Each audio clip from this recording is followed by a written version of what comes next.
जय श्री राधे कृष्ण, जय श्री हरि, जय श्री नारायण। मेरे प्यारे भक्तों और मित्रों, आप सभी का मेरे लड्डू चैनल पर दिल से स्वागत है। आज हम आपको सुनाने जा रहे हैं फाल्गुन मास की पावन बुधवार की अत्यंत शुभ, मधुर और चमत्कारी कथा। ऐसी कथा जो मन को शांति, जीवन को दिशा और भाग्य को जागृत करने वाली मानी जाती है। भक्तों, फाल्गुन मास कोई साधारण महीना नहीं है। यह वह समय है जब भक्ति रस बहता है और भगवान स्वयं अपने भक्तों के सबसे निकट आ जाते हैं। और जब फाल्गुन मास में बुधवार आता है तो समझ लीजिए श्री कृष्ण के विशेष कृपा का द्वार खुल जाता है। आज की यह कथा मनोरंजन नहीं बल्कि जीवन का सत्य है। इसे पूरे ध्यान से सुनिए, अंत तक सुनिए और हाँ, वीडियो अच्छा लगे तो लाइक, शेयर और चैनल को सब्सक्राइब करना ना भूलिए। बहुत समय पहले की बात है, वृंदावन की पावन भूमि पर फाल्गुन मास चल रहा था। चारों ओर टेसू के फूल, रंगों की सुगंध और भक्ति की मस्ती। लेकिन उसी वृंदावन में एक व्यक्ति रहता था, नाम था माधव। माधव कोई साधारण व्यक्ति नहीं था, पर उसके जीवन कष्टों से भरा था। व्यापार में हानि, घर में अशांति, मन में डर और भविष्य को लेकर चिंता। वह रोज मंदिर जाता पर भगवान से शिकायत करता,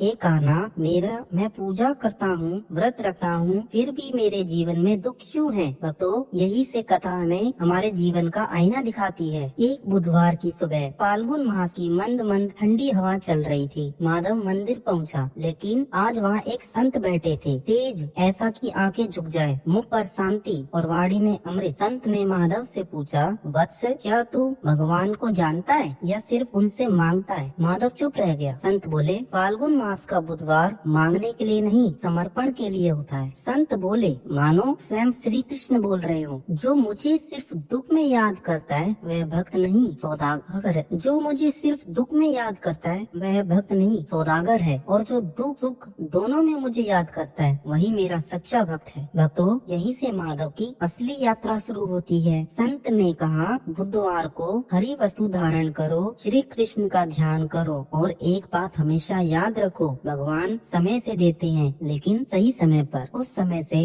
माधव ने पहली बार मांगना छोड़ा और विश्वास करना शुरू किया। जब तक हम भगवान को समस्या सुलझाने की मशीन समझते हैं तब तक समस्या बनी रहती है। जिस दिन हम भगवान को मार्गदर्शक मान लेते हैं उसी दिन से समाधान शुरू हो जाता है। तो मानव ने व्रत तो शुरू कर दिया, लेकिन असली परीक्षा भी बाकी थी। अगले बुधवार भगवान स्वयं उसके जीवन की परीक्षा लेने वाले थे। अब फाल्गुन मास का दूसरा बुधवार आया। माधव ने संत की बातों को मन में बसा लिया था। उस दिन उसने हरे वस्त्र धारण किए, प्रातः स्नान किया, मंदिर जाकर श्री कृष्ण का ध्यान किया। लेकिन भक्तों, आज उसका मन पहले जैसा नहीं था। आज वह मांग नहीं रहा था, बस चुपचाप भगवान के चरणों में बैठा था। और तभी जीवन ने करवट ली। माधव जैसे ही मंदिर से बाहर निकला, एक व्यक्ति दौड़ता हुआ आया और कहा, माधव, तेरी दुकान में आग लग गई है। तो जिस व्यक्ति ने पहली बार भगवान पर भरोसा किया था, उसी दिन सबसे बड़ा संकट आ गया। उसका सारा व्यापार, सालों की मेहनत, सब कुछ जलकर राख हो चुका था। लोग बोले,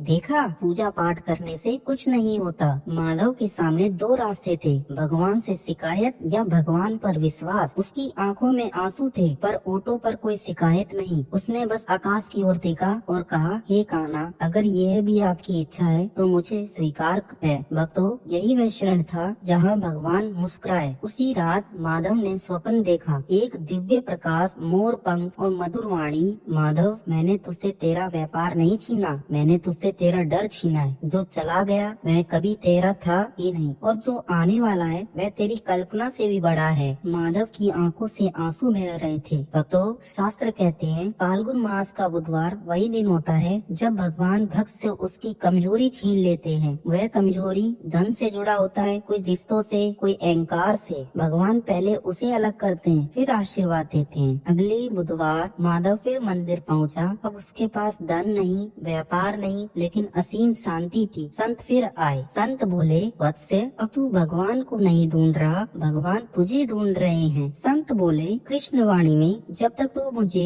अपने सुख का साधन मानता था तू दुखी था, आज तू मुझे अपना साथी मान रहा है, इसलिए तू मुक्त है। भगवान कभी सीधे चमत्कार नहीं करते, वे पहले हमारे अंदर की गांठ खोलते हैं, और जो व्यक्ति उस परीक्षा में टिक जाता है उसे वही मिलता है जो उसने कभी मांगा भी नहीं होता। भक्तों, कथा यही समाप्त नहीं होती, अभी तो माधव का जीवन बदलेगा, समाज की सोच बदलेगी और तीसरे दूसरे बुधवार भगवान स्वयं उसके जीवन में प्रत्यक्ष कृपा करेंगे। फाल्गुन मास का तीसरा बुधवार आया। माधव उसी मंदिर में बैठा था। अब उसके पास न शिकायत थी न कोई मांग। उसने बस इतना कहा, हे कान्हा, अगर मेरे जीवन में कुछ भी अच्छा होना है तो मुझे योग्य बना दीजिए। भक्तों, यही वाक्य भक्ति का शिखर होता है। मंदिर से निकलते समय एक वृद्ध व्यक्ति ने माधव को पुकारा। वह कांपते हाथों से बोला, बेटा, मुझे कोई काम दे दो, भूख लगी है। माधव के पास खुद कुछ भी नहीं था, फिर भी उसने मंदिर के बाहर प्रसाद बांटने में वृद्ध की मदद शुरू कर दी। भक्तों,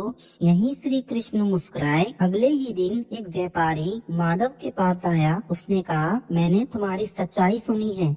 मुझे एक ईमानदार व्यक्ति चाहिए। मेरी पूरी दुकान तुम्हारे भरोसे। जिसके पास कल तक कुछ नहीं था, आज उसे सम्मान मिला। धीरे धीरे काम बढ़ा, आदर बढ़ा, और सबसे बड़ी बात, माधव का मन कभी फिर अशांत नहीं हुआ। माधव ने एक रात स्वप्न में श्री कृष्ण को देखा। श्री कृष्ण मुस्कुराते बोले, माधव, मैंने तुझे धन नहीं दिया, मैंने तुझे डर से मुक्त किया है। जो मुझे पा लेता है उसे फिर कुछ खोने का भय नहीं रहता। भक्तों, फाल्गुन मास का बुधवार मनोकामना पूर्ति का नहीं, मन शुद्धि का व्रत है। जब मन शुद्ध होता है, निर्णय सही होते हैं और जीवन अपने आप सही दिशा पकड़ लेता है। भगवान दुख नहीं देते, वे हमें मजबूत बनाते हैं। जो छिनता है वह हमें बांध रहा होता है, जो मिलता है वह हमें मुक्त करता है। मेरे प्यारे भक्तों, अगर आज की कथा ने आपके मन को थोड़ा सा भी छुआ हो तो समझ लीजिए श्री कृष्ण ने आपसे बात की है। निवेदन है, अगर आपको कृष्णवाणी, फाल्गुन मास कथाएं और जीवन बदल देने वाली आध्यात्मिक संदेश ऐसे ही सुनने हैं तो अभी मेरे लड्डू चैनल को सब्सक्राइब करें, वीडियो को लाइक और इसे शेयर करें, ताकि यह कथा हर उस व्यक्ति तक पहुंचे जिसे आज शांति की जरूरत है। जय श्री कृष्ण। राधे राधे। आपका जीवन मंगल हो।